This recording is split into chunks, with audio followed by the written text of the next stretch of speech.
মুনাফিকরা আল্লাহকে ধোঁকা দিতে চায়। এই ব্যাপারে আল্লাহ তাআলা পবিত্র কুরআনের সূরা নিসার 142 নম্বর আয়াতে বলেছেন, নিশ্চয় মুনাফিকরা আল্লাহকে ধোঁকা দেয়, অথচ তিনি তাদের ধোঁকা দানকারী। আর যখন তারা সালাতে দাঁড়ায় তখন অলসভাবে দাঁড়ায়।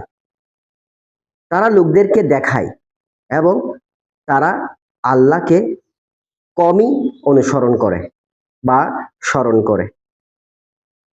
মুনাফিকরা আল্লাহকে ধোঁকা দিতে চায়।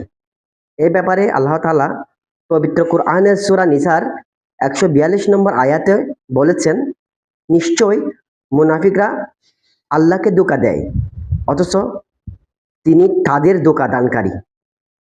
আর যখন তারা সালাতে দাঁড়ায় তখন অলসভাবে দাঁড়ায়।